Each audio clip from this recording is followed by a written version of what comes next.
Your anxiety isn't trying to destroy you. In fact, it's trying to save you.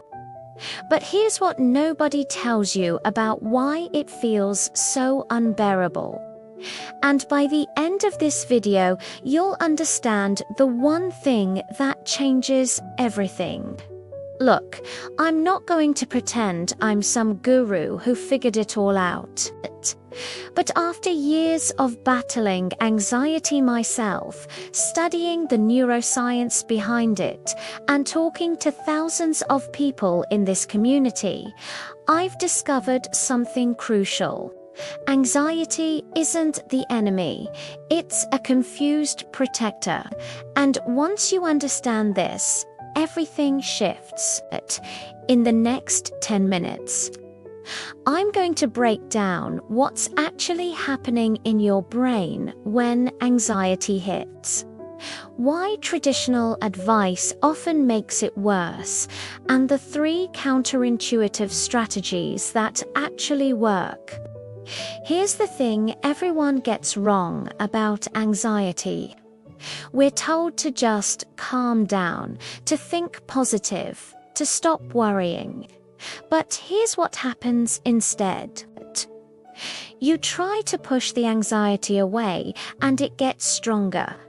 You try to control it, and it controls you. You try to understand it logically, and it laughs at your logic.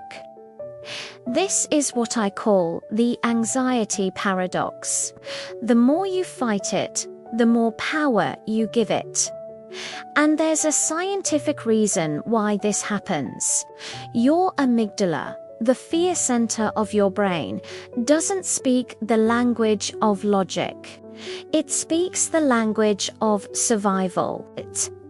When you tell yourself there's nothing to be afraid of, your amygdala hears there is something to be afraid of, and you're not taking it seriously. So it turns up the volume. Louder thoughts, faster heartbeat, tighter chest.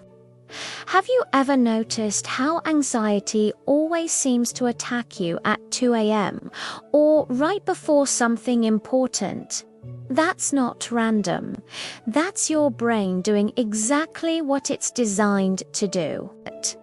So if fighting anxiety doesn't work, what does? Well, first, you need to understand what anxiety actually is. And this is where everything changes. Anxiety is not a malfunction. It's a feature. A really, really aggressive feature, but a feature nonetheless. 10,000 years ago, when your ancestor heard a rustling in the bushes, their brain had milliseconds to decide, predator or wind. If they guessed wrong, they didn't get a second chance. So your brain evolved to be paranoid, to assume the worst, to prepare for danger that might not even exist. That same system is still running today, except now, instead of predators, it's triggering on deadlines, social situations, and that text message someone left on read. Your anxiety isn't broken, it's just ... outdated. It's running prehistoric software in a modern world, and here's the breakthrough. Once you stop treating anxiety as the enemy and start treating it as a confused security guard who's just trying to keep you safe, everything changes. You stop fighting. You start collaborating. Okay? So now that you understand what anxiety is, let me give you the 3 strategies that actually work. And I'm warning you, they're going to feel wrong at first. That's how you know they're right. First, stop trying to calm down. I know, but hear me out. When you're anxious, your nervous system is in high alert. Telling yourself to calm down is like screaming at a fire alarm to shut up. Instead, try this. Tell your anxiety, I hear you. Thank you for trying to protect me, but right now we're safe. You're not fighting it, you're acknowledging it. Studies show that simply labeling your emotions, I'm feeling anxious right now, can reduce activity in the amygdala by up to 30%. You're not suppressing, you're witnessing. Second, lean into the discomfort. This sounds insane, but stay with me. The thing anxiety hates most is when you stop running from it. When you turn around and say, okay, do your worst, it loses power. There's a technique called paradoxical intention, where you actually try to make yourself more anxious. Come on, anxiety, is that all you've got? Make my heart beat faster. 9 times out of 10, it backs down, because anxiety feeds on resistance. When you remove the resistance, it has nothing to push against. And third, anchor to the present. Anxiety is always about the future. What if this happens? What if that goes wrong? Your brain is time traveling to disasters that haven't occurred and probably never will. So the antidote is radical presence. 5 things you can see. 4 things you can touch. 3 things you can hear. 2 things you can smell. 1 thing you can taste. This isn't some woo-woo mindfulness thing. It's a neurological hack. You're forcing your prefrontal cortex back online, overriding the amygdala's panic signal. But here's what I really want you to understand. Beyond the techniques, beyond the science, there's a deeper truth about anxiety. Anxiety shows up because you care.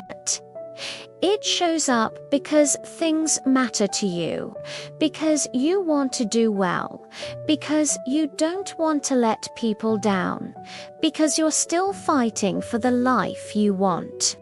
People without anxiety don't care enough to worry. So yes, it's painful. Yes, it's exhausting, but it's also proof that you're still in the arena. You're still trying, and the goal isn't to eliminate anxiety, it's to change your relationship with it, to stop seeing it as a prison and start seeing it as information. Your anxiety is trying to tell you something. Maybe it's telling you to rest. Maybe it's telling you to set boundaries. Maybe it's telling you that you're about to do something that really matters. Listen to it, but don't obey it. So here's what I want you to do right now. Pick one strategy from this video. Just one.